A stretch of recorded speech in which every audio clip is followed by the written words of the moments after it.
Hello guys, welcome back to our channel. இன்றைக்கி எனக்கு ரொம்ப கஷ்டமாக ஃபைன் பண்ண டாபிக் வந்துட்டு பேசிக் கேரக்டர் ஆஃப் அமீன்ஸ் லெசனில் இருந்து அதை நான் வந்துட்டு கொஞ்சம் சிம்பிளாக கற்றுருக்கிறேன். அது எப்படின்னு சொல்லிட்டு உங்களுக்கும் நான் இப்போது சும்மா சொல்லித்தரேன். உங்களுக்கு யூஸ் ஆகும்னு நான் நினைக்கிறேன். ஓகே, இப்போ பேசிக் கேரக்டர் ஆஃப் அமீன்ஸ் அப்படின்னு நம்ம எடுத்துக்கிட்டோம்னா முதல்ல நம்ம பார்க்க வேண்டிய விஷயம் முதல்ல அதை வந்துட்டு ஹெச்எக்ஸோடு ரியாக்ட் பண்ணுறோம். ஸோ முதல்ல ஆர் NH2 இருக்குது. இது ஒரு ப்ரைமரி அமீன். ஓகே, அது கூட நான் ஹெச்எக்ஸ் ரியாக்ட் பண்ணும்போது என்ன கிடைக்கிது? ஆர் NH3 எக்ஸ் அப்படின்னு சொல்லி கிடைக்கிது. இது ஒரு சால்ட். இப்போது இதுலேருந்து நமக்கு என்ன தெரியும்னா, இந்த ஹெச்எக்ஸ் HCl இருக்கும், HBr இருக்கலாம், இல்லை HF இருக்கலாம், இல்லை HNO3 இருக்கலாம். இது எல்லாமே நமக்கு தெரியும் ஆசிட்ஸ். அதே மாதிரி நமக்கு 10th நமக்கு ஒரு சிம்பிள் ரியாக்ஷன் தெரியும். ஒரு பேஸும் ஒரு ஆசிடும் ரியாக்ட் பண்ணால் நமக்கு கிடைக்கிறது ஒரு சால்ட். இந்த இடத்துலையும் நமக்கு ஒரு சால்ட் கிடச்சிருக்கு. அதனால் நம்ம சிம்பிளாக ஒரு கன்க்ளூஷனுக்கு வந்துடலாம், தட் அமைன்ஸ் ஆர் பேசிக். ஓகேவா?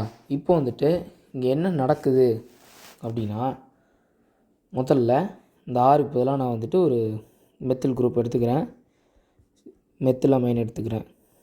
அது கூட நான் HCl ஆட் பண்ணுறேன். அப்போ எனக்கு என்ன கிடைக்கும்னா CH3 NH3 Cl அப்படின்னு சொல்லி கிடைக்கும். இப்போ இந்த N மேலே ஒரு பாசிட்டிவ் சார்ஜ் வரும். ஏன் அப்படின்னா, இந்த HCl இருக்குது பார்த்தீங்களா, இந்த HCl என்ன பண்ணுன்னா, இந்த 2 பாண்ட் இருக்குல்ல, இந்த 2 பாண்ட் இங்கே இருக்கும்போது H H ப்ளஸ்ஸாக பிரியும், Cl Cl மைனஸாக பிரியும். கரெக்டாக? இப்போ H ஒரு புரோட்டான். நைட்ரஜன் மேலே இங்கே ஒரு லோன் பேர் ப்ரெசென்ட் இருக்கும். ஏன்னா நைட்ரஜன் ஒரு ட்ரைவேலண்ட் ஆட்டம். இங்கே லோன் பேர் ப்ரெசென்ட் இருக்கும்போது இந்த H பாசிட்டிவ் இந்த நெகட்டிவ், இங்கே நெகட்டிவ் சார்ஜ் அதிகமாக இருக்குல்ல, அதை ஸ்டெபிலைஸ் பண்ணுறதுக்கு H பாசிட்டிவ் இங்கே அட்டாக் ஆகுது. அதே மாதிரி குளோரினும் இந்த இடத்துல அட்டாக் ஆகிரும். ஓகேவா? இப்போ உங்களுக்கு என்ன கிடைக்கும்? இந்த மாதிரி ஒரு சால்ட் கிடைக்கும். இந்த சால்ட்டை நான் வாட்டர் சால்யூபிள் சால்ட், இது வாட்டர் சால்யூபிள்னு சொல்லுவாங்க. ஓகேவா? இதை நம்ம இம்ப்யூரிட்டிஸை ரிமூவ் பண்ணுறதுக்கு யூஸ் பண்ணலாம். இந்த சால்ட்டு கூட நான் வாட்டர் போடுவேன். வாட்டர் போடும்போது என்ன ஆகுனா, இம்ப்யூரிட்டிஸ் ரிமூவ் ஆயிடும். ஏன்னா இம்ப்யூரிட்டிஸ் இன்சால்யூபிள் இன் வாட்டர். அதனால் இம்ப்யூரிட்டிஸ் ரிமூவ் ஆயிரும். இதே இந்த சால்ட்டு கூட நான் அல்கலி வச்சு ட்ரீட் பண்ணேன்னா எனக்கு CH3 NH2 கிடச்சிரும்.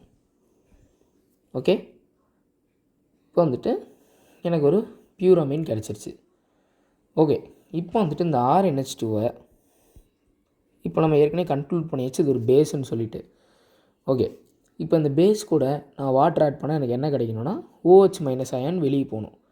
அதுக்கு இப்போ நான் முதல்ல இந்த RNH2 கூட வாட்டர் ஆட் பண்ணுறேன். வாட்டர் எப்படி பிரியும் நம்ம எல்லாத்துக்குமே தெரியும். வாட்டர் எப்படி பிரியும்? H ப்ளஸ் அண்ட் OH மைனஸாக பிரியும்.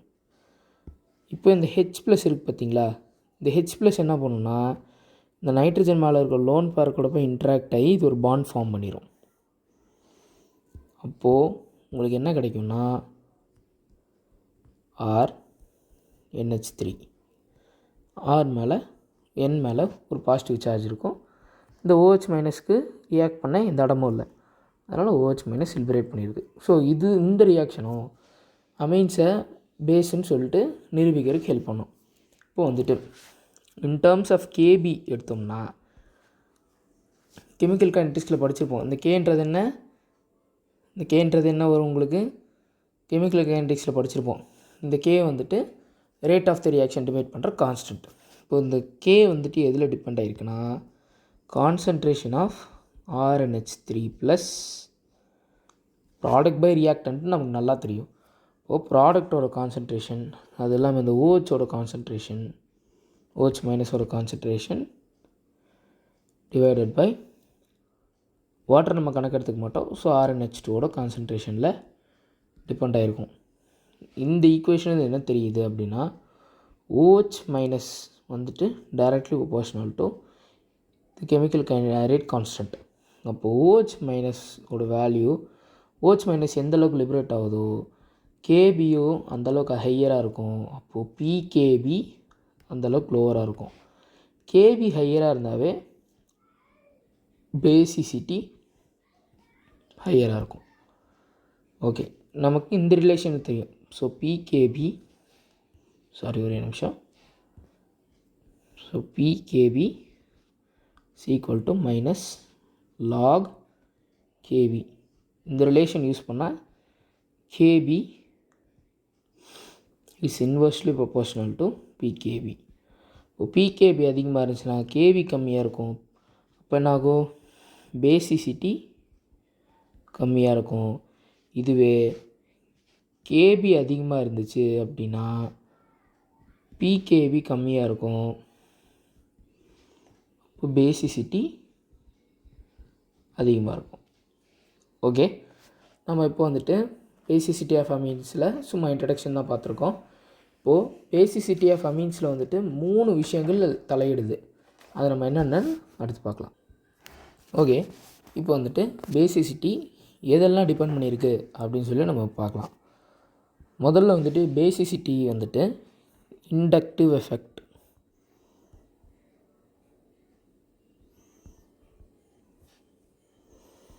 இண்டக்டிவ் எஃபெக்டை பொறுத்து டிபெண்ட் பண்ணியிருக்கு. ஃபஸ்ட்டு கேஸில் பார்க்கலாம்.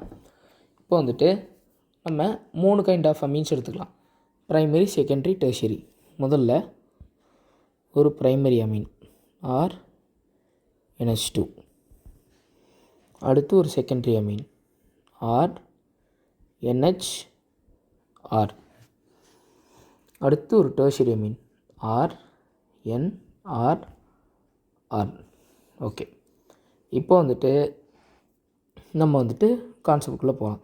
இண்டக்டிவ் எஃபெக்ட் அப்படின்னா என்னென்னா, இந்த பல்கி குரூப்ஸ் வந்துட்டு, இந்த பல்கி குரூப்ஸ் அதாவது இந்த மெத்தில் குரூப்ஸாக இருக்கலாம், இத்தில் குரூப்ஸாக இருக்கலாம், இது எல்லாமே வந்துட்டு எலக்ட்ரான் டொனேட்டிங் குரூப்ஸ்னு சொல்லுவாங்க. இதெல்லாமே வந்துட்டு electron donating groups, electron donating groups அப்படின்னு சொல்லுவாங்க. இப்போ இந்த பல்கி குரூப்ஸ் என்ன பண்ணுன்னா, இந்த அதோடய எலக்ட்ரான்ஸை N பக்கமாக தள்ளும். அப்போ என்ன ஆகும்? இந்த N மேலே இருக்கிற, இங்கே எழுதி காட்டுற பாருங்கள், RNH2 இப்படி எழுதுகிறேன். இங்கே 2 எலக்ட்ரான் இருக்குது, கரெக்டாக? இப்போ இந்த பல்கி குரூப் என்ன பண்ணுன்னா, அது மேலே இருக்க எலக்ட்ரான் டென்சிட்டியை N பக்கமாக புஷ் பண்ணும். அப்போ என்ன ஆகுனா, இங்கே வர எலக்ட்ரானுக்கும் ரிப்பல்ஷன் நடக்கும். ரிப்பல்ஷன் நடந்ததுன்னா இந்த எலக்ட்ரான்ஸை வந்துட்டு இந்த N வந்துட்டு ஈஸியாக வெளியிடும். புரிஞ்சுதுங்களா? சிம்பிள். அதாவது இண்டக்டிவ் எஃபெக்ட் மூலயமா இந்த எலக்ட்ரான் டொனேட்டிங் குரூப் அதோட எலக்ட்ரான் டென்சிட்டி N பக்கமாக தள்ளுறதுனால N மேலே இருக்க லோன் பேர் எலக்ட்ரான்ஸுக்கும் இது தள்ளுற எலக்ட்ரான்ஸுக்கும் ரிப்பல்ஷன் நடக்குது. அப்போது ரிப்பல்ஷன் நடக்கும்போது ஏற்கனவே இந்த எலக்ட்ரான் தள்ளிக்கிட்டே தான் இருக்கும். அப்போது வந்துட்டு இங்கே நீங்கள் ஒரு ரியேஜெண்ட் ஆட் பண்ணும்போது ஈஸியாக இந்த எலக்ட்ரான்ஸ் வெளியே போயிடும். இது வந்துட்டு 1 டிகிரி அமீனில். இதுவே 2 டிகிரி அமீன் எடுத்திங்கன்னா RNHR இப்படி எடுத்திங்கன்னா இண்டக்டிவ் எஃபெக்ட் ஜாஸ்தியாக இருக்கும். ஏன்னா வந்துட்டு 2 பல்கி குரூப்ஸ் இருக்குது. இப்போ 2 பல்கி குரூப்ஸ் அதோடய எலக்ட்ரானை நைட்ரஜன் பக்கமாக தள்ளிக்கிட்டே வரும். அப்போ என்ன ஆகும்னா, இந்த lone pair of electron very easy to be remove. அதனால் வந்துட்டு இட் இஸ் பேசிக். நமக்கு இன்னொரு விஷயம் தெரியும், லூயிஸ் பேஸ் அப்படின்னா எலக்ட்ரான்ஸை கொடுக்கும். ஸோ லூயிஸ் பேஸ் வந்துட்டு எலக்ட்ரான்ஸை லிபரேட் பண்ணும். இந்த இடத்துல பார்த்திங்கன்னா இந்த வேலையை தான் இந்த அமீன்ஸும் பண்ணுது.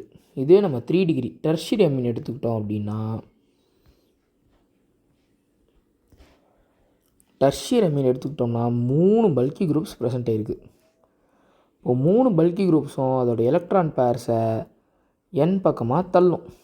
இப்போ என்ன ஆகும், ரிப்பல்ஷன் ரொம்ப அதிகமாகி எலக்ட்ரான்ஸ் ரொம்ப சீக்கிரமாகவே very very easy to B removed 3 டிகிரியில். இப்போது எலக்ட்ரான்ஸ் இது வேகமாக கொடுக்கறதுனால திஸ் இஸ் மோர் பேசிக். இப்போ பேசிசிட்டி அப்படின்னா அமீன்ஸை பொறுத்த வரைக்கும் டெண்டன்சி டு கிவ் எலக்ட்ரான்ஸ். ஓகேங்களா? இப்போது பேசிசிட்டி அப்படின்னு எடுத்துக்கிட்டிங்கன்னா அக்கார்டிங் டு இண்டக்டிவ் எஃபெக்ட் பார்த்துக்கிட்டிங்கன்னா tertiary amine is more basic than secondary amine, secondary amine is more basic than 1 degree amine. இது வந்துட்டு only possible in gaseous phase. Okay, இது ஞாபகம் வச்சுக்கோங்க. அடுத்து வந்துட்டு நம்ம ரெண்டாவது பார்க்க போகிற எஃபெக்ட் வந்துட்டு சால்வேஷன் எஃபெக்ட். இப்போ நம்ம இந்த சால்வேஷன் எஃபெக்ட்னு என்னென்னு பார்க்கலாம். ஒன்றும் இல்லை, சால்வேஷன் இந்த வேர்டை டீகோட் பண்ணிங்களாவே உங்களுக்கு தெரியும். சால்வேஷனா ஆடிங் வாட்டர் அப்படின்னு சொல்லி நமக்கு தெரியும். இந்த சால்வேஷன் எஃபெக்டில் முதல்ல நம்ம தண்ணி ஆட் பண்ண போகிறோன்றது நமக்கு எல்லாத்துக்குமே ஈஸியாக இது வச்சு கண்டுபிடிச்சிடலாம். ஓகே, இப்போ சால்வேஷன் படி நம்ம முதல்ல ப்ரைமரி அமீனே எடுத்துக்கிறேன், ஆர் NH2. ஓகே, இப்போ அந்த RNH2 H2O ஆட் பண்ணுறேன். H2 ஆட் பண்ண உடனே எனக்கு என்ன கிடைக்கும்? முதல் விஷயம் என்ன பண்ணணும்னா இந்த H2Oவை HO வச்சு எழுதிக்கலாமா, H + OH - அப்படின்னு எழுதிக்கிட்டா இங்கே என்ன நடக்கும்னா RNH3. Okay, RNH3 plus OH - இது நம்ம ஏற்கனவே முன்னாடியே பார்த்துட்டோம். நைட்ரஜன் மேலே ஒரு ப்ளஸ் சார்ஜ் வந்துருச்சு. அதே இப்போ நம்ம செகண்டரி அமீன் எடுக்கலாம், RNHR.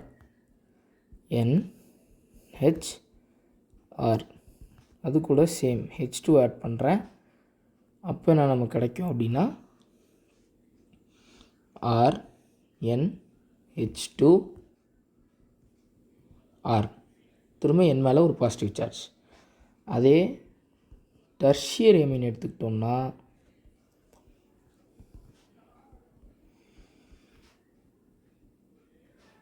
இங்கே எனக்கு RNRRH அதே பாசிட்டிவ் தான் கிடைக்கிது, ப்ளஸ் OH-. இங்கே நீங்கள் பார்த்தீங்கன்னா உங்களுக்கு என்ன தெரியும்னா முதல் விஷயம் நம்ம இதில் பார்க்க வேண்டிய விஷயம் என்னென்னா OH எல்லாத்துலேயுமே லிபரேட் ஆகுது. ஓகே, ரெண்டாவது விஷயம் நம்ம என்ன பார்க்குறோன்னா என் மேலே ஒரு பாசிட்டிவ் சார்ஜ் க்ரியேட் ஆகிட்டே இருக்கும். ஓகே, நம்ம அடுத்து என்ன பார்க்குறோம்னா ஹைட்ரஜன் ஆட் ஆகுது. இது 3 விஷயந்தான் மேஜராக நடக்குது இங்கே. இது வச்சு நம்ம எப்படி பேசிசிட்டி கண்டுபிடிக்கலாம்? அதுக்கு முன்னாடி ஒரு சின்னதாக ஒரு ரீகேப் பார்க்கலாம். 11th நம்ம படிச்சிருப்போம், any compound which has higher energy is less stable அப்படின்னு சொல்லி நம்ம படிச்சிருப்போம். சிமிலர்லி லெஸ் எனர்ஜி அப்படின்னா மோர் ஸ்டேபிள். ஓகே, இப்போது சிம்பிளாக சொல்லணும் அப்படின்னா முதல்ல இந்த RNHH இது வந்துட்டு நமக்கு எப்போ ஃபார்ம் ஆகுது? ப்ரைமரி அமீனில் ஃபார்ம் ஆகுது. ஓகே, இந்த ப்ரைமரி அமீனில் என் மேலே ஒரு பாசிட்டிவ் சார்ஜ் இருக்குது. இப்போ வந்துட்டு வாட்டர் மாலிகல்ஸ் வந்து அட்டாக் ஆகுது. வாட்டர் மாலிகல்ஸ் எப்படி பிரியும்? HOH HOH திரும்ப HOH. சால்வேஷன் என்ன? அதிக number of water molecules present ஆகிருக்கும். ஓகே, இப்போ இந்த HOH இருக்குது பார்த்தீங்களா? இப்போ அது என்ன ஆகும்னா இந்த பாண்ட்ஸ் எல்லாம் இப்படி கட் ஆகிரும். ஓகே, இப்படி கட் ஆச்சுன்னா என்ன ஆகும்னா எனர்ஜி ரிலீஸ்டு வந்துட்டு ரொம்ப கம்மியாக இருக்கும். ஸோ லெஸ் எனர்ஜி ரிலீஸ்ட், அதனால் வந்துட்டு it is more stable. More stable அப்படின்னா இட் இஸ் மோர் பேசிக் இந்த கேஸில்.